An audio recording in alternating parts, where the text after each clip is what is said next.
The Afterword. The Afterword in a story is meant to give you more information about it. Technically, we read chapter 17 yesterday, and that was the last chapter.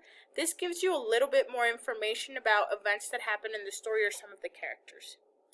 Afterword. How much of Anne-Marie's story is true?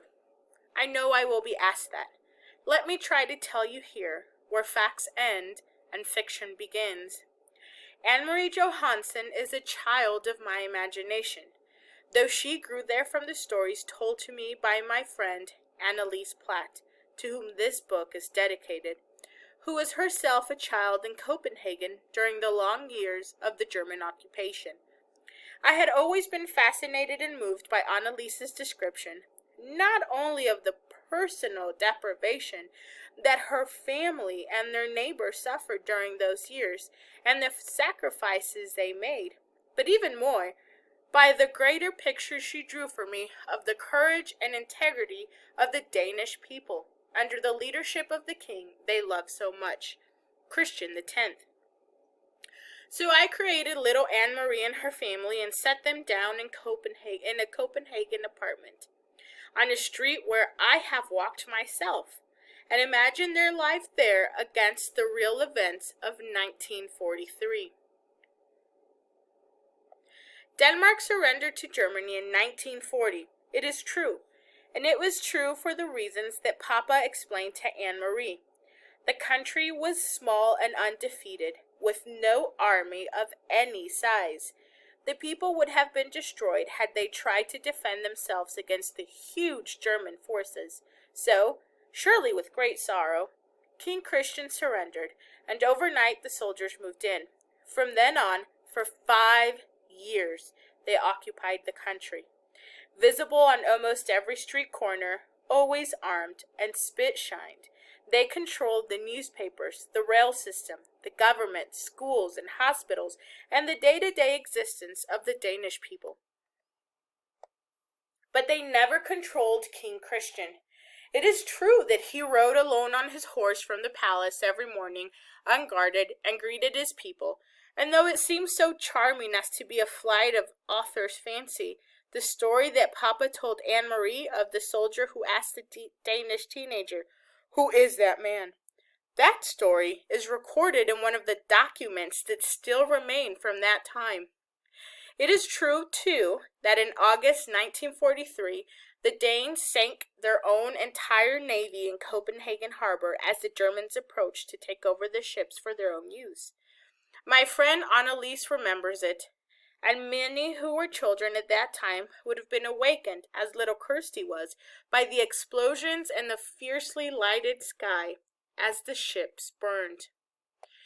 On the new year of the Jewish high holidays in 1943, those who gathered to worship at the synagogue in Copenhagen, as the fictional Rosens did, were warned by the rabbi that they were to be taken and relocated by the Germans. The rabbi knew because of a high German official told the Danish government, which passed the information along to the leaders of the Jewish community. The name of that German was G.F. Duckowitz, and I hope that even today, so many years later, there are flowers on his grave because he was a man of compassion and courage. And so the Jews, all but a few who didn't believe the warning, fled the first raids. They fled into the arms of the Danes, who took them in, fed them, clothed them, hid them, and helped them along to safety in Sweden. In the weeks following the Jewish New Year, almost the entire Jewish population of Denmark, nearly 7,000 people, were smuggled across the sea to Sweden. The little hand-hem linen handkerchief that Anne-Marie carried to her uncle? Surely something made up by an author who wanted to create a heroine out of a fictional little girl. No. The handkerchief as well is part of history. After the Nazis began to use police dogs to sniff out hidden passages on the fishing boats, Swedish scientists worked swiftly to prevent such detection. They created a powerful powder composed of dried rabbit's blood and cocaine. The blood attracted the dogs, and when they sniffed at it, the cocaine numbed their noses and destroyed, temporarily, their sense of smell. Almost every boat captain used a pre-mated handkerchief, and many lives were saved by that device. The secret operations that saved the Jews were orchestrated by the Danish resistance, which, like all resistance movements, was composed mainly of the very young and very brave.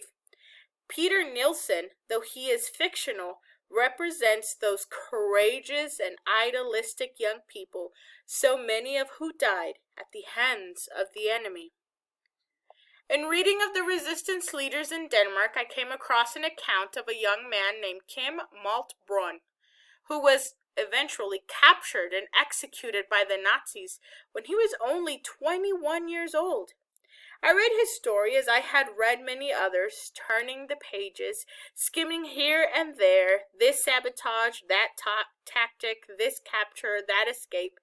After a while, even courage became routine to the reader. Then, quite unprepared, I turned the page and faced a photograph of Kim Maltbrun. He wore a turtleneck sweater, and his thick, light hair was wind-blown. His eyes looked at me, unwavering on the page. Seeing him there so terribly young broke my heart, but seeing the quiet determination in his boyish eyes made me determined, too, to tell his story, and that of all the Danish people who shared his dream. So, I would like to end this with a paragraph written by that young man in a letter to his mother the night before he was put to death. And I want you all to remember that you must not dream yourselves back to the times before the war, but the dream for you all, young and old, must be to create an ideal of human decency, and not a narrow-minded and prejudiced one. That is the great gift our country hungers for, something every little peasant boy can look forward to, and with pleasure feel he is a part of something he can work and fight for. Surely that gift, the gift of a world of human decency, is the one that all countries hunger for still. I hope that this story of Denmark and its people will remind us all that such a world is still possible.